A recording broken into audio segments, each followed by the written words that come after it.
manager to get to, so let me introduce everybody. Starting next to me, you've seen her being Erica, Ghost Whisperer, now is Bo. Please welcome Anna Silk.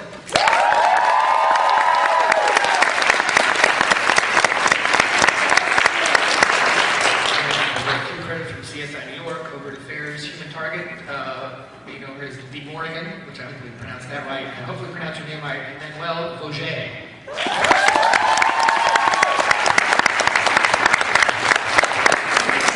Next, the creator, which sounds very powerful, by the way.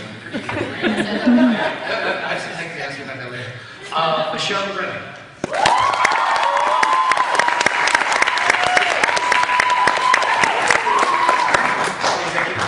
Firestone.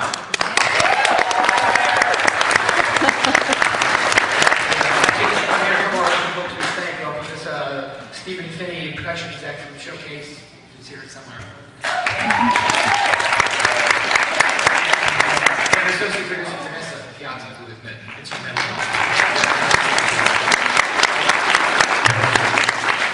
Now we begin. You saw how I kind of sucked at explaining the premise of the show. Michelle, why don't you take over for me and do a much better job of executing? Kind of lay out, for those who haven't seen it before, what is Lost Girl? On top of what you said, it is kind of a concept of a woman with a different, unique kind of sexual problem. In that her partners do not survive it, and when she wakes up, she keeps waking up with dead people, and at first sort of internalizes it and thinks she's bad and it's sort of the journey of her discovering that no, in fact, she's part of a larger, more mysterious culture at the core, and that there are people out amongst us called Fae, and they prey on humans in wild and wacky ways. So that is season 1. So they come up with pills for every other sexual problem. I'm surprised they have not come up with that. We did try that. We had needles. Okay. Call Spicer, I think we're working on it right now. I mean, I'm curious about it, Jay, maybe you can address this, the origination of the concept a little bit, because it has familiar elements, but it's a totally unique way of looking at different characters. How do the concepts come about? I produced a number of shows for when I produced the original Nikita for USA Network a long time ago.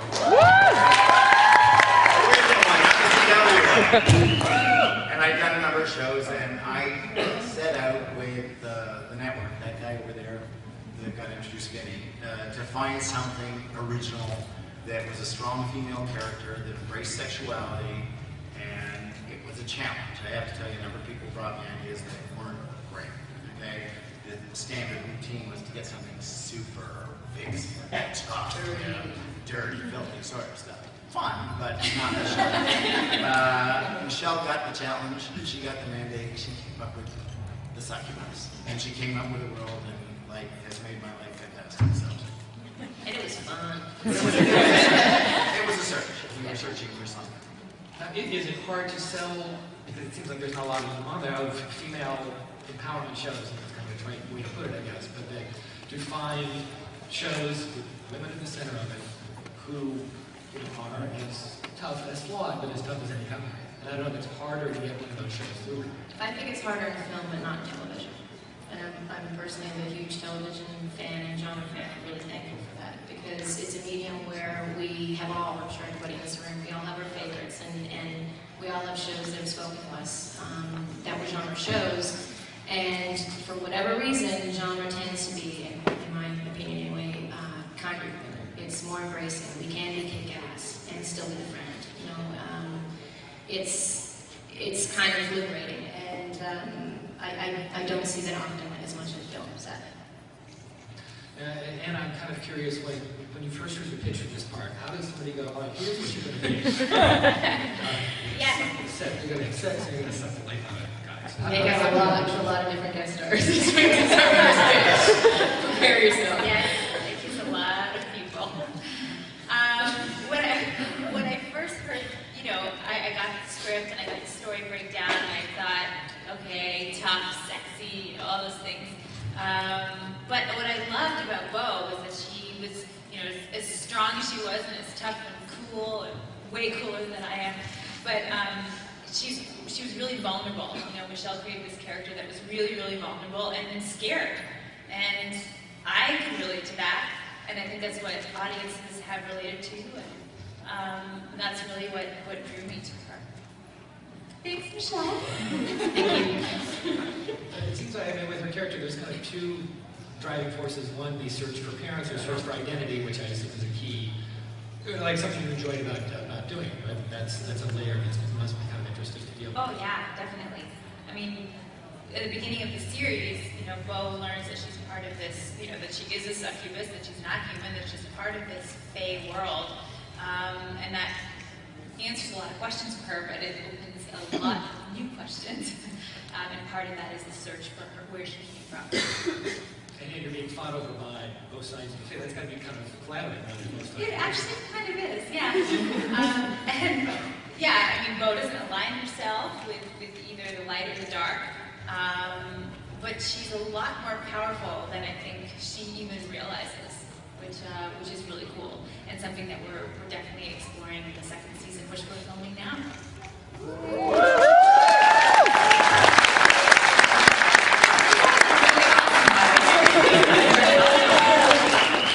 If you had to choose between light and dark yourself, which way would you go? No, neither. Oh, okay. No. Come on. I would never answer. Well, it's very diplomatic. However, Emmanuelle, you've already made that choice. And how? Happy with that choice? Very happy with the choice. It's more fun to be bad. Don't you think? And we do it very well. That means you've all been bad, by the way. Some questions for you guys later. But maybe describe your character a little bit.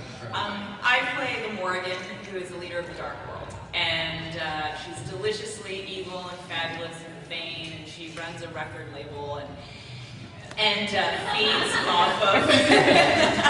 That's funny, right? You're supposed to find that out in season 2. I have a good sense of humor too, and that she's really, she likes it.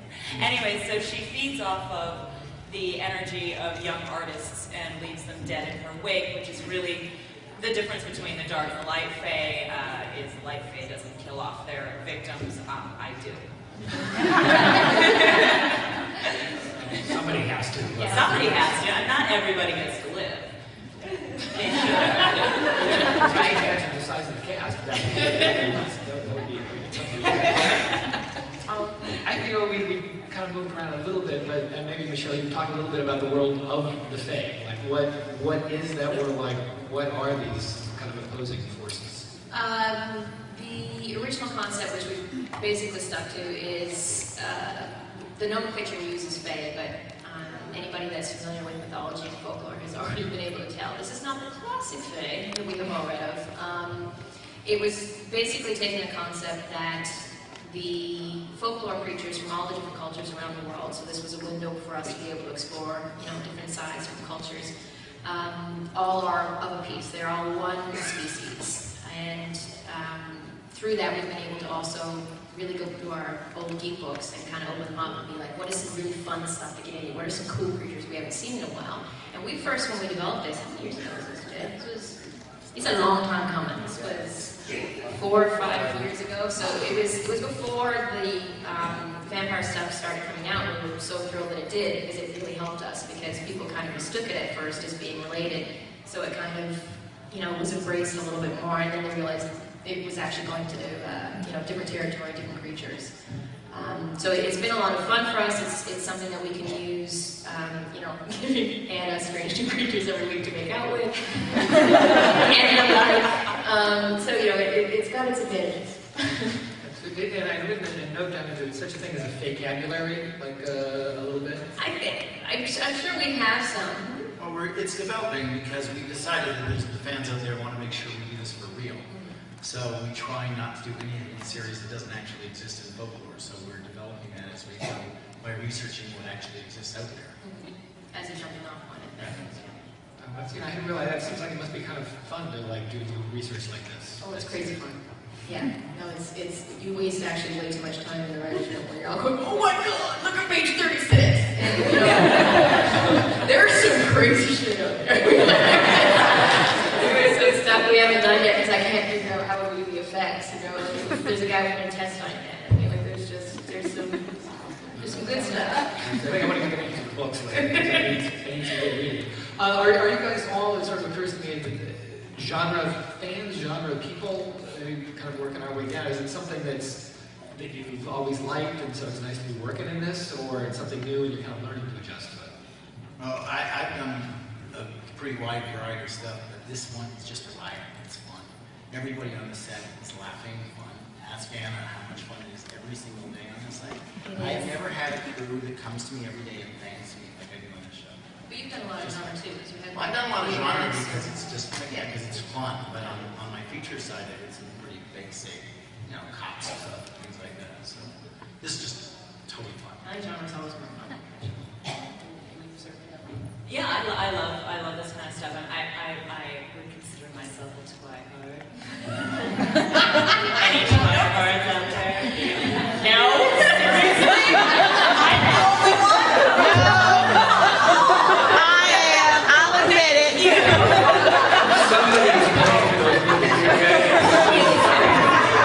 What about True Blood? Any True Blood? Yes. Okay, all right, I like you now. I love this genre. It's a lot of fun. So you get to play. So Yeah, I mean, for me, it was totally new in terms of performing in this genre. But I love it. I love it. I had a book when I was growing up called Fairies, and I was really intrigued. The creatures were dark and sinister, and really intrigued me as a little girl. So it's a total dream role for me. I mean, so when you're talking about humor, it just reminded me of watching, there was a couple episodes, first I think it was like the second one, where the Will-O-the-Wisp is, it looks like my grandfather. It was hysterical. I mean, I assume that was the idea, to make it very light and very funny. And an episode, which I think is later, where you guys go to a country club, or like the swingers club place, and wear the polo shirts and stuff, which was just like hysterical. So watching that one, you get to see it. Very fun. But, I mean, is that important? I mean, for you guys as actors too, to kind of leaven, the strangeness of the characters. Do you enjoy the humor that you get to do? Yeah, I mean, the humor is really an important component to the show. And as the actors, we get, every time we get a new script, we're just like, this is so cool, this new creature that we're going to get to fight or make out with, in my case.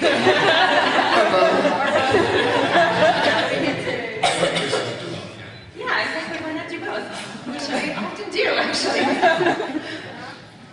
Now, I mean, one thing, actually, I did a panel yesterday where the discussion came up about what makes something more appealing, what makes it kind of an obsession people want to keep coming back to, and we kept talking about character and relationships. That's what, you can throw every vampire in the world, but if there's not interesting characters and they talk to each other in an interesting way, it becomes Twilight. But anyway.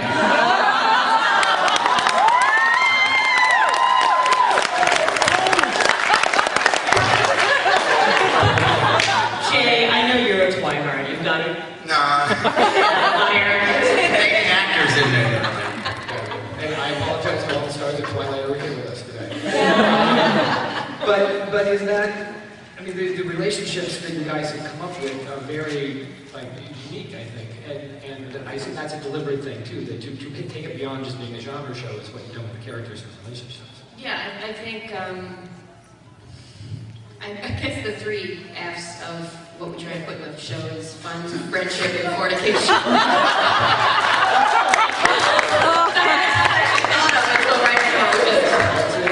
what we do. We kind of reorder them each episode, which we focus on, and a lot of it, frankly, which I love doing the most out of them, is, we like the fun, but it is the friendship, I think. Whether it's the friendship between the 2 girls, whether it's the friendship between people that are, primarily lovers, but then are being torn apart. It's, that sort of stuff, I think, is the grease. So yeah, you can come for the fun. You can come for the. It's not, at least in my opinion, an insanely risky show at all. Although it's cable and edgy and all that, but so you can come for that if you like. You can come for the wardrobe. You can come for a beer. Don't just come. But there's a lot of stuff in it that goes beyond just the concept of what she is and the fact that it's got some sex to it. And speaking of sex, which apparently we are now, is that fun for you to have like that? Because there's. I is it nerve-wracking, or both? Both. Yeah, I mean, it was interesting when we shot the first episode, and I remember, Jay, you were on set for that scene, because we were trying to figure out the succubus kiss, you know, what does that mean? So it's interesting, because that first guest star got a lot of kissing time. Now people come on and like, okay, this is how it's done. I'll show you. But yeah, with those kinds of scenes, you just have to kind of embrace that side of yourself and go for it. Well, you know, the one thing that I find kind of fascinating and appealing, just as much as like how if she touches somebody, they get that little warm, fuzzy smile on their face. The fans come up and I'm like, hold your hand now. Wouldn't it be great to really have that power? Yeah, no one's really afraid of me, but I like to think I can somehow be charming enough to do that. But it's a really cool power to have on the show, and you know, Bo really learns to, you know, embrace that and use it, and that's who she is. It's what she is. I think we have a clip that sort of illustrates that a little bit. We can get to the clip. They made me do that. I'm not old enough. That's what happens. So they can't play it because I'm not old enough to see that sort of thing.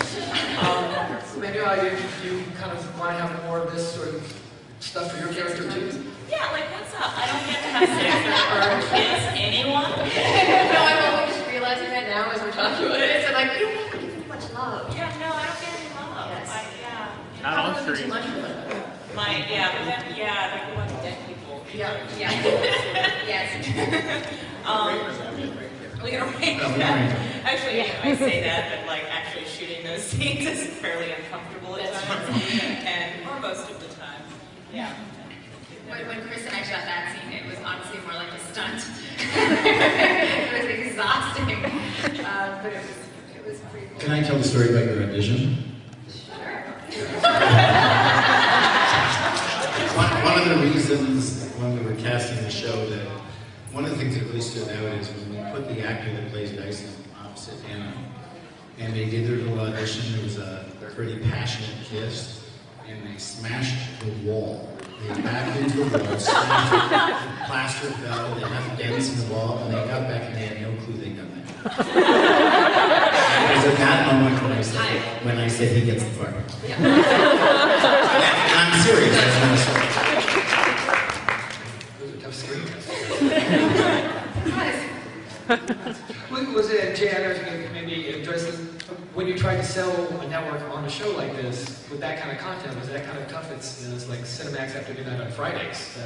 Well, I have to be honest, there was the guy sitting over there was one of the guys that we sold it to, so he was, they were very supportive. The network was very aggressive. They were willing to take risks. Selling it everywhere else was tough. Right? When we first started this, and I went around in the States, everybody said, you know, they thought it was a vampire, they thought it was a werewolf, and I tried to explain how different it was, and they thought it was a bit dirty, maybe. But after we did it, they all started calling me. So 3 or 4 networks actually did on the show. Okay. So this is like additional.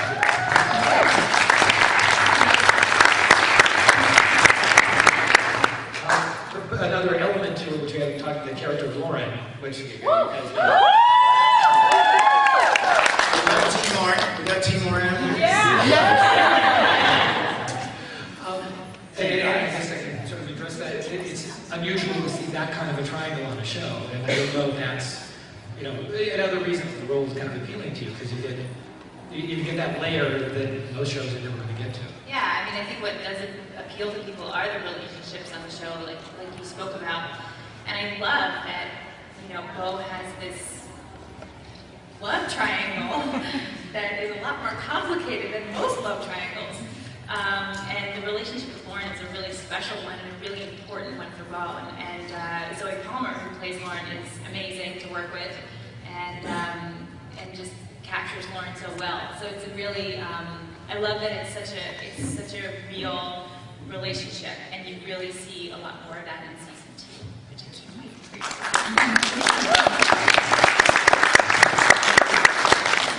Was it hard to get that element in as well? I mean, that's, you know, another sexual element that might be tough to sell networks on too. They didn't.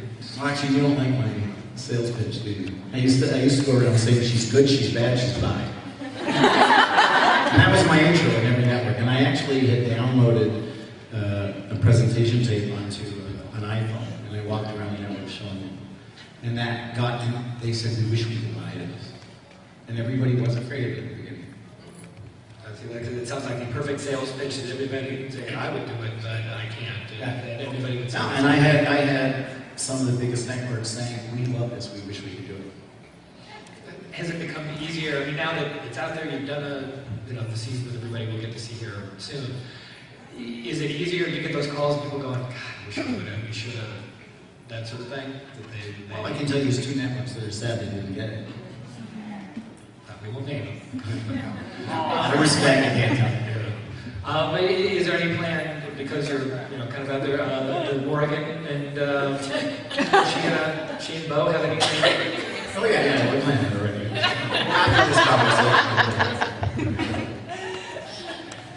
No, the point hopefully would work.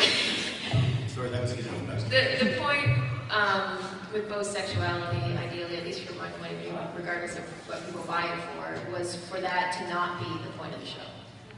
And we worked very hard at it not being something that's ever discussed, not something any character has an opinion or care about, because they shouldn't. So she's allowed to just kind of be who she is and figure it out and fall down like the rest of us along the way. And she's a lovely mess, I think, in season 1 as she tries to figure it out. But it is the heart of Bo is about love, not. I was going to quote a Kenzie line, and it's probably too rude to say here. It's not about that. It's about this. Hopefully, people will see that and embrace that and come for the right reasons. But the fact that they come at all is a wonderful thing. It seems like something that clearly kind of drives fan interest in that is just exciting to have that element. Which makes me kind of wonder if we would just go down the line with fan reactions that you've heard since the show has been on. I know that you 2 ladies are on Twitter, and you've probably heard a lot of stuff. Yes. the fan reaction has been amazing. I mean, just walking in here today, you guys, it's really great. And I love that what's interesting about meeting some of the fans is it's such a diverse group of people, that watch, and that it resonates with so many people. And that's what I think is so cool. And I love that the internet fan base is so vocal. Like, everyone really pays attention, and they have certain relationships they love and certain characters they love. And I really like that dialogue that I see online, because I do read it. And that's been really, really amazing. What have you heard? I agree. I mean, there's an incredible fan base online, and it's fun to read what everybody's saying about the show and their insights, and me too. It's like, I do read it. So it's not somebody else sitting there going, oh, what am I going to answer? So it's fun to respond to certain things and to see what people have to say about the show. Because again, it is like a very diverse group of people, and it's amazing that a show that isn't on the air yet in the States, and you guys are all here supporting it, so it's really cool. It's really exciting. So yeah. Do you guys get similar, I mean, not on Twitter, but do you get responses of fans who know what you do, and somebody going, wow, they talk to you for 20 minutes about something? I'm a hermit, so I don't encounter the people very much. I'm just typing, but I read their stuff. I just stalk you guys. I can just Google it and not actually be on Twitter. It's really nice. But we've heard the thing that I get so, I'm going to say the dorky word here, jazzed about is that the fan videos. Because I'm just a huge geek, and so I always loved that stuff. I never had the wherewithal to kind of have the technology to do it myself, but the fact that people, right from the early beginning, were cobbled together pieces of our show and making their own kind of little stories, and then they'll get, people writing fan fiction and all that kind of stuff. In the end, it's, well, I can't speak for the writer, but for me, it is kind of the ultimate dream. The fact that you have, just in your own weird, lame way, come up with something that they kind of see something that they want to explore through it, and I'm done now. That's amazing. The fact that some people are actually moved to use this product that you've created to create something new, I think is amazing. So. Thank you all for that. I'm curious to know.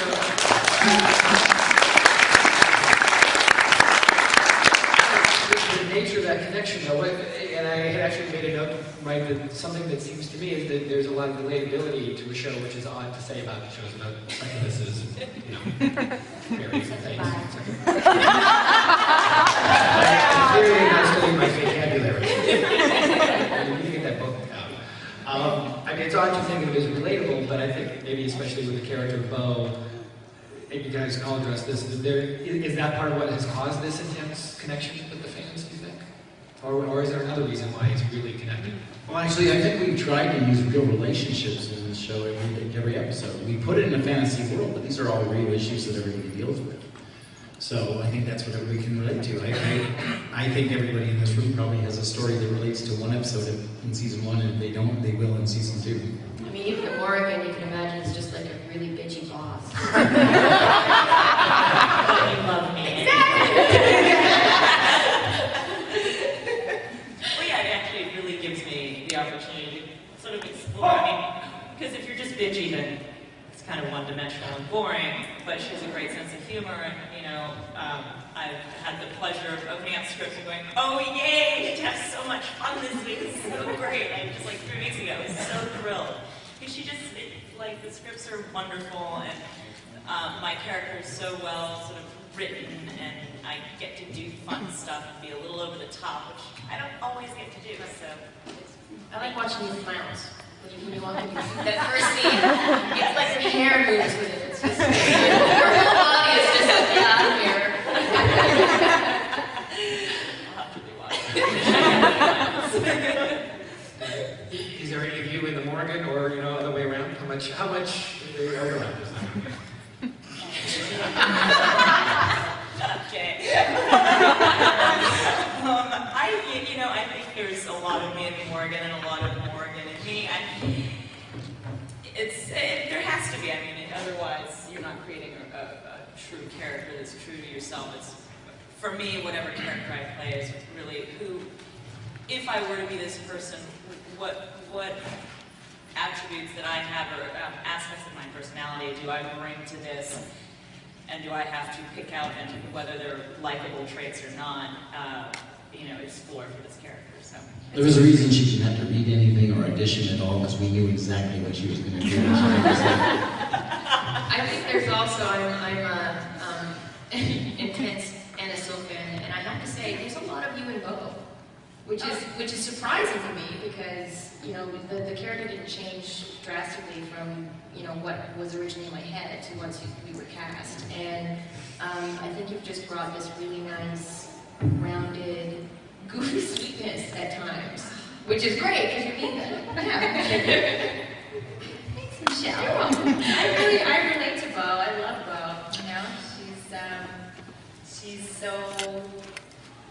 She's just has so much heart and such a strong. She loves her friends. She loves her lovers. She's really protective of this instant family, this instant weird family that she now has, and I love that about her. Thank you. You guys bond here. There's a lot of action, though, a lot of physicality to this part. You enjoy that? I know that's something you've done a lot of before, or suddenly you get there and go, right, throw guys up against walls and stuff. I hadn't done a lot of it before. I've done a little bit, but that's really cool. I mean, I get to do, I get to throw giant guys around and just go flying. And I think one of my favorite fight scenes to shoot was in episode 8 with the Morrigan in our bathroom, which is a really intense fight. And she was this stunt girl who was really strong, and really, it was a really intense fight for me, especially the underwater stuff, which I'm not so good with.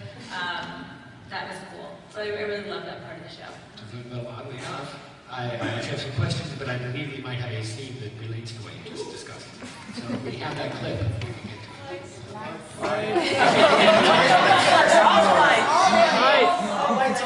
Last year, so I have to say, each time that I was up there, were my favorite. Very wise. And one more from from Nolan said you guys have done a great job of taking mythical characters and giving them a twist. So for the actors, how do you navigate taking something that's a well-known or a mythical character, but putting your own kind of personal stamp on it? Is there anything with each of your characters that you put your own kind of stamp on? Well, I think, when you play a succubus, I think you can't play a succubus. You play the human side of what that means, and that's kind of what I gravitated to with Bo. She just happens to be a succubus. Yeah. Sometimes. Yeah, it does. Not often. But, how about for you? Is there? I feel with the Morrigan, it was a lot of it was about. I was thrilled to be able to portray a female character that uses her feminine wiles and her inner strength and power to her advantage, and I think it's fabulous. So well.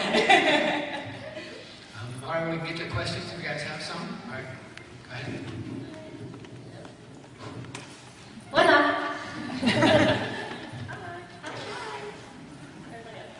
Sorry, it's freaking me out a little bit. Damn it! I apologize for the person. Yes. Oh, yes. What I love about the show is that, she's bisexual, but that wasn't immediately, that's not part of her character. It's just like, oh, look, there's a succubus, so of course she's sexual, of course she digs everybody, so it's not like, oh, look at the bisexual hero, blah, blah, blah, blah. That's what I love about it. And then I love the whole dynamic between you and the character of Lauren and the character of Dyson and blah, blah. But what I was wondering is if that triangle is going to get a little more, because I didn't really feel like there was any tension in the triangle. I was like, were they even aware there was a triangle? Because she's just hooking up with one and the other, and so is there going to be tension in the second season or anything? We definitely, that triangle definitely gets explored further in season 2, and there's a lot of changes for Bo, but we definitely see more of Bo and Dyson and more of Bo and Lauren as well. More of you, yes. Very more of you scenes coming. But I love that about that relationship too. It's not highlighted that there's a bisexual relationship. It's relationships. It's just that's part of it. I love that. It gets a little more complicated.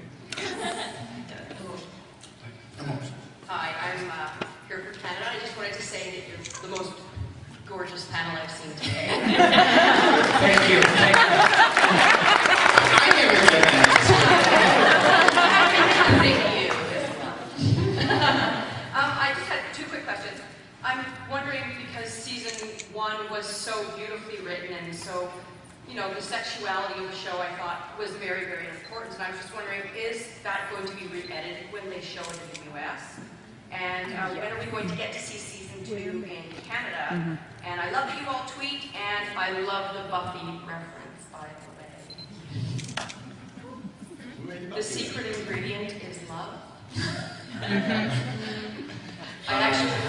All right, SyFy channel very nicely said you're doing a good job. Keep doing it. It will not bother you. So there we go.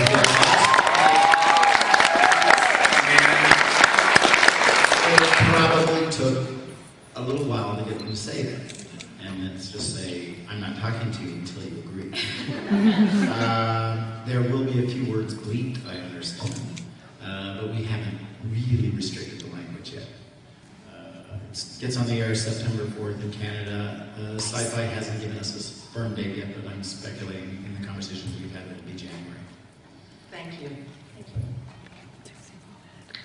Hi. So, first, thank you for being sex positive. This bad thing that we have to hide away from. The comment before and the comments about bisexuality going unmentioned, sort of, for me, sort of shows in the Fae world there's a lot more tolerance as long as you're not human, pretty much. All the scenes in the bar where there are people, there are Fae of all different kinds, dark, light, and vastly different. Can you comment at all about that sort of those issues of acceptance, you know, amongst civilized men? Well, I think it's definitely a running theme of the show, but something you just hit on there. What's interesting is that as much as we can say that sexually the Fae, you know, are a little more open-minded, the fact that they eat humans and look down on non-succubi or if you were to fall in love with a human, shows that even in our world, nobody's perfect. You know, every culture is going to have their own biases. Nobody's so evolved that they don't have this inherent need, and I don't understand it, and I'm sure no one here does, to, you know, find a second to look down on. So the Fae are actually a little more brutal about it because they'll then eat you. No. So, but we did certainly make a concerted effort. Actually, efforts training it. We had the liberty, thanks to Showcase, that we could just be us. And I think that the panel and the people behind the scenes are all people who just believe that and are sex positive and just sort of think that message inherently ourselves. So putting it on the screen was a no-brainer. And it's a privilege for us to do it, and we're really thrilled that now it's going to be in America. Hey, thanks. Can't wait for season 2. Thank you.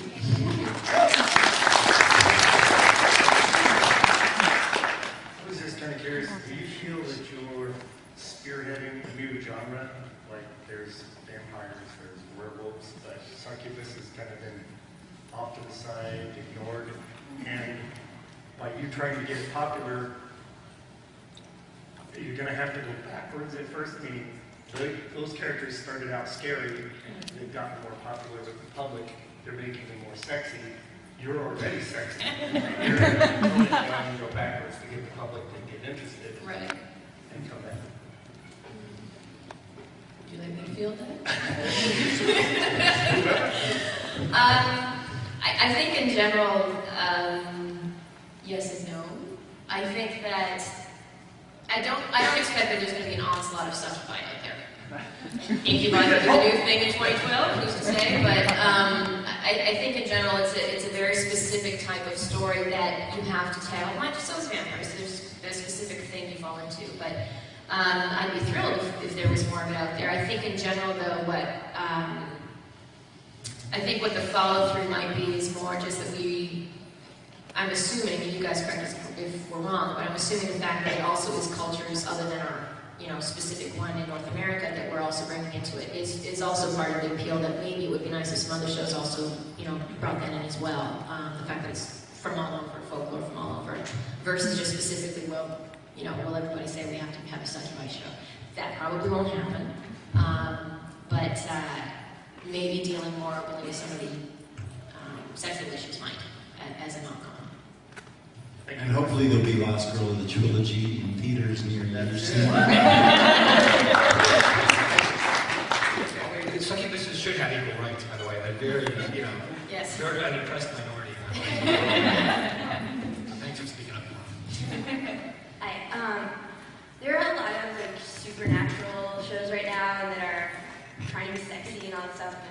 I was, but what I really love about Lost Girl, and what I feel like also separates it besides just the whole bisexuality thing, is that it puts a really large focus on the relationship between Beau and Kenzie, and I feel like that's not something that you see with female characters on TV or in movies. And I was wondering if you could talk a little bit about what made you decide to take that approach instead of the, you know, putting an overwhelming focus on love triangle, like, you know, True Blood or all that other stuff. And also, if there's anything that you're able to tell us about where Kenzie's headed in season 2 since she's not here. Okay, we'll jump into some of that, and everybody else jump in when you have any. What is it, the rectal test? Is that how you pronounce it? It's something that's important to me, that you are able to just be a chick and talk with another one, and then it might actually involve things other than occasionally the guy. And I think that the heart of the show, there's so many things going on in the show, but for me, the most important relationships, a lot of them in my life have been my friendships. Really deeply important, and I never recognize, I don't know about you ladies, but I see a lot of shows on TV where I don't recognize my friendships in high school and college. I don't see the solidarity, I don't see the support, I see a lot of cattiness. I wasn't that girl, I didn't know that girl. So the fact that we have Bo, who is strong and kick-ass, and when she saves Kenzie, the two of them save each other. And the fact that so much of the heart is about continually saving each other through all their screw-ups, through all the dangers, and that they become sisters. It was very important for me that the sexuality didn't bleed into that relationship as well, that we could say that's enough on its own. It doesn't have to always end up in bed, no matter who you're with. Like it can just be the fact that you've chosen somebody to be one of the most important people in your life, and that's your best friend. I do think from the comments that we're getting when you guys read your Twitter feeds, and I read over your shoulders, that friendship is something that a lot of people have not found elsewhere and are coming for, and there is more of that in season 2. And in terms of where Kenzie goes, what are you going to say? Well, do you think she should have a boyfriend? No take.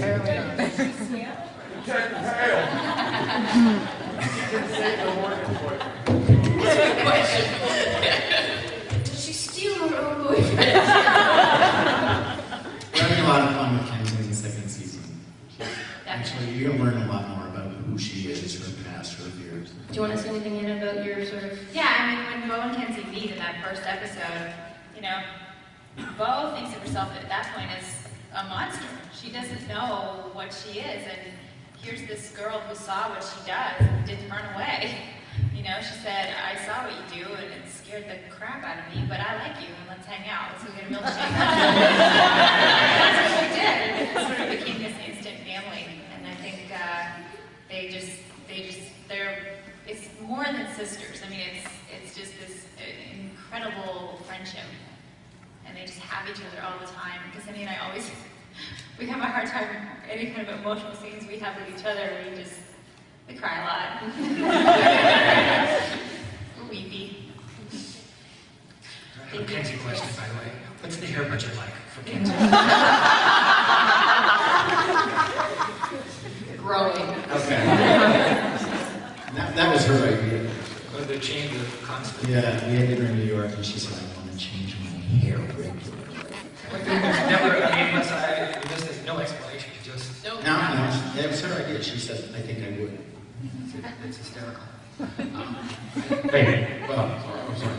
First of all, Emmanuelle, you're beautiful, and if you're like I am, that means a lot. That's all I can say.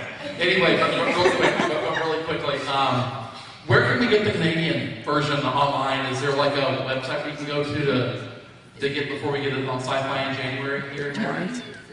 Legally is the... But I think most of the people here can tell you where you're from. I think I'll make a reporter. We're the 9th most pirated show ever. Okay.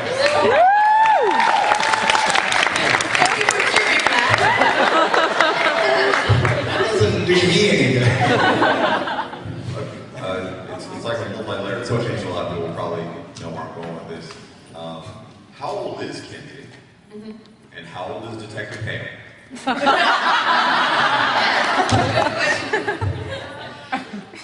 you want me to answer? Okay. Because I can't answer the other one and still be appropriate. Yes. Well, here's the thing. We all know that trope and genre. His age is more. She is less. Whether that is a problem, I think in the end, she probably, and we discussed this early on, I think that she was about between 19 and 21. It changed between the pilot and when we actually shot episode 1, which was about a year and a half after we shot episode 8. And Hale is, don't quote me, I'm going to say 500. That sounds totally acceptable.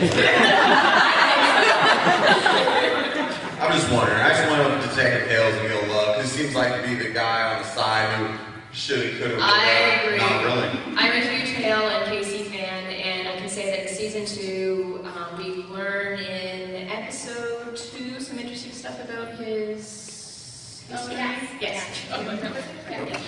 Yeah, about his backstory. So. You'll learn a lot more in episode 20. Oh, you won't. I've heard it.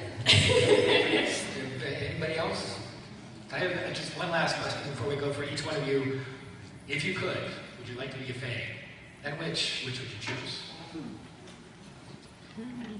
If I could bring my friends and family with me, I think it would be a sad and terrible thing, which they're all going to encounter. You're going to see Kenzie die. I think of that every time I see the two of you in a scene together, and that at some point we have to deal with the fact that Kenzie knows that. Unless, you know, she gets you in trouble and gets you killed. So, yeah. I don't know what type I would be. There's just far too many, but I like hers. But you don't know what hers is yet. You'll find out in season 2, but that sounds kind of interesting. I think I would be exactly what Bo is. An unaligned succubus. That just sounds so cool. What about you? I agree with Michelle. I want to take my friends and family with me, but if I would stick with the darker light, I think I kind of like the dark.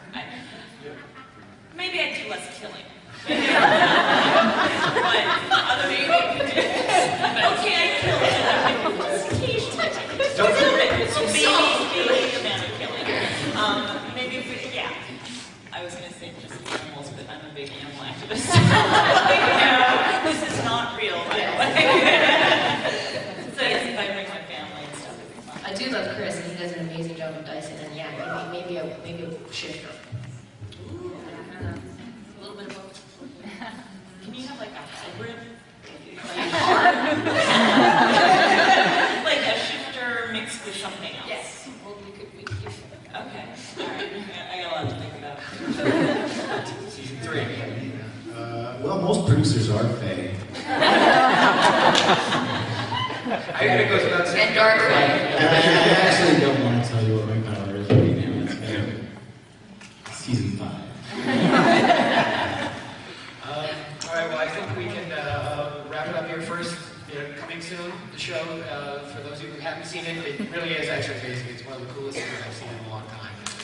It's funny, there's action, but it's just fun. And I love watching it. So you guys who haven't seen it, you got something in store. Those who have, you'll watch it again, right? Yeah. Yes.